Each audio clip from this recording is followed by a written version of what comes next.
അവതരിപ്പിക്കുകയാണ്. കേരള സംസ്ഥാനം ഇന്നോളം കണ്ടിട്ടില്ലാത്ത ആവേശകരമായ ഒരു തെരഞ്ഞെടുപ്പ് കാലമാണ് ഇപ്പോൾ കഴിഞ്ഞു പോയിട്ടുള്ളത്. മെയ് 13-നുള്ള ഇലക്ഷൻ റിസൾട്ടിലേക്ക് ഞാൻ നിങ്ങളെ സാദരം ക്ഷണിക്കുകയാണ്.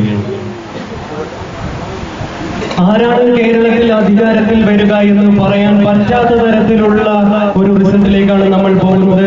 70-70 എന്ന നിലയിലേക്ക് കാര്യങ്ങൾ എത്തിയിരിക്കുകയാണ്. വളരെ ആവേശകരമായിട്ടുള്ള വിവരങ്ങളാണ് പുറത്തു വരുന്നത്.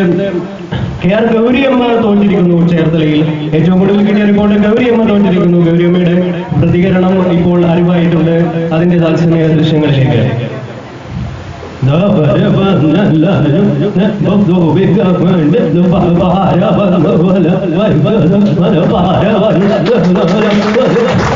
വളരെ നന്ദി. ഗൗരിയമ്മ എന്താണ് ഉദ്ദേശിച്ചതെന്ന് മനസ്സിലായിട്ടില്ല. പാര വന്നു എന്ന് മാത്രം മനസ്സിലായി. അതേത് വഴിക്കാണെന്നുള്ള കാര്യത്തെ കുറിച്ച് സ്ഥിരീകരണം കിട്ടിയിട്ടില്ല. ഏതായാലും ഇതിനെക്കുറിച്ച് ചോദിക്കാൻ വേണ്ടി നമ്മളോടൊപ്പം നിയുക്ത മുഖ്യമന്ത്രി ഉമ്മൻചാണ്ടിയുണ്ട്. ചാണ്ടി സാർ, എന്താണ് സംഭവിച്ചത്? ഗൗരിയമ്മ പറഞ്ഞ എന്താണെന്ന് മനസ്സിലായോ? മനുഷ്യൻ ഇവിടെ ആന്തി എടുത്ത് നിൽക്കുമ്പോഴല്ല ഇമാതിരി ചോദ്യങ്ങൾ ചോദിക്കേണ്ടത്. ഗൗരിയമ്മക്ക് പറ്റിയത് പ്രായമായ വീട്ടിലിരിക്കണം, അല്ലാതെ ഇലക്ഷന് പോകരുത്. വളരെ ശരിയാണ്. ഗൗരിയമ്മക്ക് പ്രായമായി എന്നുള്ളത് അംഗീകരിക്കുന്നു. ഗൗരിയമ്മക്കല്ലോ വെറുതെ ഉള്ള മനസ്സമാധാനം കൂടി പോകല്ലേ. അച്യുതാനന്ദന് പ്രായമായില്ലേ? അടങ്ങി അവിടെ ഇരുന്നുകൂടെ വെറുതെ ഞങ്ങളെ മുട്ടിക്കണോ?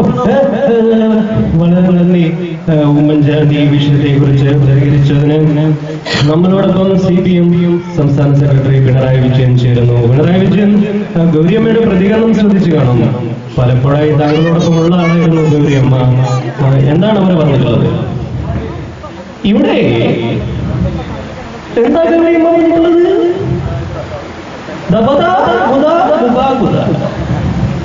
അങ്ങനെ പറഞ്ഞു കഴിഞ്ഞാൽ എന്താ അതിന്റെ അർത്ഥം? ശ്രീമാൻ പിണറായി വിജയൻ ലാവലിംഗ് കേസ് പ്രതിയല്ല. ഇത് വളരെ വ്യക്തമാണ്.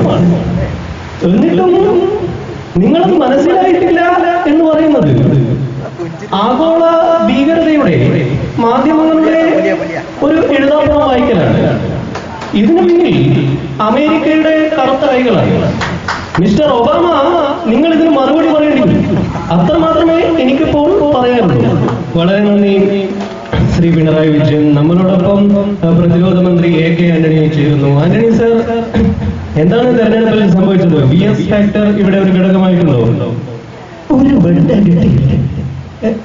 മൂന്ന് വയസ്സ് ബുദ്ധി ഒരു 3 രൂപയുടെ മെമ്പർഷിപ്പ് വന്ന് ചുള്ളിതര ചോദിച്ചപ്പോ കേരളത്തിൽ പലരും പാര വെച്ചു.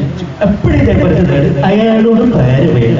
തിരിച്ചൊരു പാര വന്നു കഴിഞ്ഞാൽ നമുക്കത് പിടിച്ചെടുക്കാൻ പറ്റില്ല. അതായത് മന്ദബുദ്ധിയെ കുമ്പളം പൊളിക്കില്ല. അത് മാത്രമേ എനിക്ക് പറയാനുള്ളൂ. വേറൊന്നും ഇവിടെ സംഭവിച്ചിട്ടില്ല.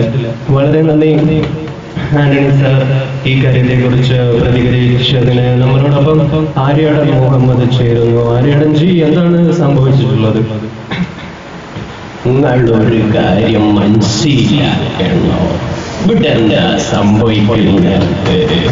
ഈ ഐസ്ക്രീം എല്ലാവരും തിന്നില്ലേ? ഞാൻ ചോദിക്കട്ടെ, നമ്മളെ കൊടിയേരി ഐസ്ക്രീം തിന്നിട്ടില്ലേ? ഇങ്ങനല്ലേ ബിനീഷ് കൊടിയേരി ഉണ്ടായത്? ഇതെല്ലാവരും ചെയ്യുന്നതാ. നിങ്ങൾ വെറുതെ പറയരുത്. വളരെ നന്ദി ആര്യാടൻ ജി ഈ വിഷയത്തെ കുറിച്ച് പ്രതികരിച്ചതിന്. സിനിമാ ഫീൽഡിലുള്ള പലരും തങ്ങളുടെ അഭിപ്രായങ്ങൾ അറിയിക്കുന്നുണ്ട്. ആദ്യമായി ശ്രീ ബാബു നമ്പൂതിരി അദ്ദേഹത്തിന്റെ അഭിപ്രായം അറിയിക്കുകയാണ്. എന്തുകൊണ്ടാണ് ഗൗരിയമ്മ തോറ്റത്? കാര്യം എന്താണെന്ന് വെച്ചാൽ ഗൗരിയമ്മയെ ജനങ്ങൾ കൈവിട്ടതല്ല. ഈ വയസ്സാം കാലത്ത് നിയമസഭയിലൊക്കെ കയറുകയെന്ന് പറഞ്ഞാൽ അത് ഇത്ര വയസ്സുള്ള പെണ്ണുങ്ങളെ ജനങ്ങൾക്കറിയാം. അതുകൊണ്ട് ബുദ്ധിമുട്ടിക്കണ്ടാണെന്ന് വിചാരിച്ച് ചോദിച്ചതാണ്. ഇനി എന്തായാലും ചാവുന്നവരെ വീട്ടിൽ തന്നെ ഇരുന്നു. അത്രയേ എനിക്ക് പറയാനുള്ളൂ. വളരെ നന്ദി ബാബു നമ്പൂതിരി ഈ വിഷയത്തെ കുറിച്ച് പ്രതികരിച്ചതിന്. കഥാതിരകഥാ സംഭാഷണം സംവിധാനം നടത്തുന്ന ശ്രീനിവാസൻ നമ്മളോടൊപ്പം ഉണ്ട്. ശ്രീനിവാസൻ ജി, 72-68 എത്തി നിൽക്കുന്നു. എന്തുകൊണ്ടാണ് ഇങ്ങനെ ഒരു റിസൾട്ട്? LDF പറഞ്ഞു 2 രൂപ കരി കൊടുക്കാം. അപ്പൊ ഈ എച്ചുകളായ മലയാളികൾ LDF വോട്ട് ചെയ്യാൻ തീരുമാനിച്ചു. കുറച്ച് കഴിഞ്ഞപ്പോ UDF 1 രൂപ കരി തരാം. ഇത് എച്ചുകളായ മലയാളികൾ UDF വോട്ട് ചെയ്യാൻ തീരുമാനിച്ചു. ഇനി അടുത്ത ഇലക്ഷനിൽ BJP പറയട്ടെ 5 രൂപക്ക് ഒരു ക്വാർട്ടർ കൊടുക്കാമെന്ന്, അവരെ ഇവിടെ അധികാരത്തിലെത്തും. അത്രമാത്രമേ ഇക്കാര്യത്തിൽ എനിക്ക് പറയുവാനുള്ളൂ. വളരെ നന്ദി ശ്രീനിവാസൻ പ്രതികരിച്ചതിന്. ഏതായാലും എല്ലാ കാര്യത്തിലും അഭിപ്രായം പറയുന്ന സുകുമാർ അഴീക്കോട് ഇവിടെ വന്നിട്ടുണ്ട്. അദ്ദേഹത്തോട് ചോദിക്കണം. പലപ്പോഴും താങ്കൾ വിമർശിച്ചിരുന്ന ആളാണ് അച്യുതാനന്ദൻ ജയിച്ചിരിക്കുന്നത്, എന്താണ് പറയുന്നത്?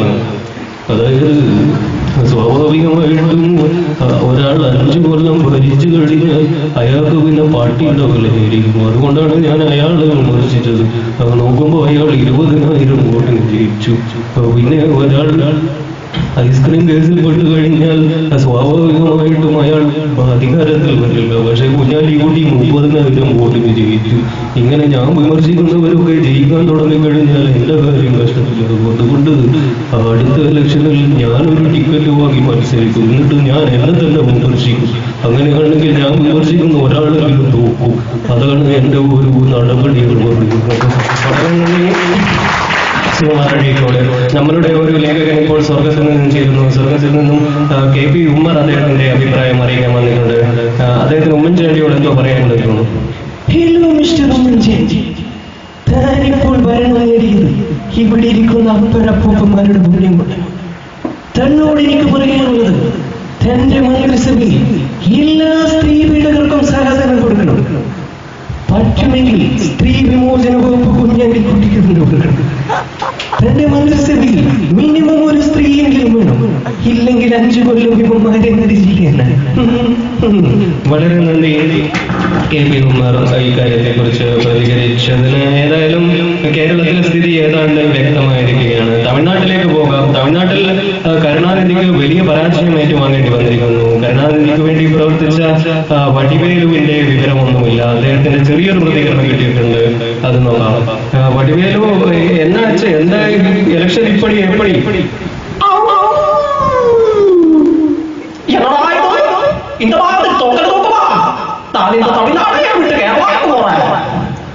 വടിവേലു കേരളത്തിലേക്ക് കടന്നു എന്നാണ് ഏറ്റവും ഒടുവിൽ കിട്ടിയിട്ടുള്ള റിപ്പോർട്ട്. വടിവേലുവിനെ തേടി തമിഴ്നാട്ടിൽ നിന്നും ഇൻവെസ്റ്റിഗേഷൻ ഓഫീസർ പ്രകാശ് രാജ് കേരളത്തിലെത്തിയിട്ടുണ്ട്. അദ്ദേഹം ഞങ്ങളുടെ ഒരു ലേഖകനൊപ്പമാണുള്ളത്. അദ്ദേഹത്തിന്റെ പ്രതികരണത്തിലേക്ക്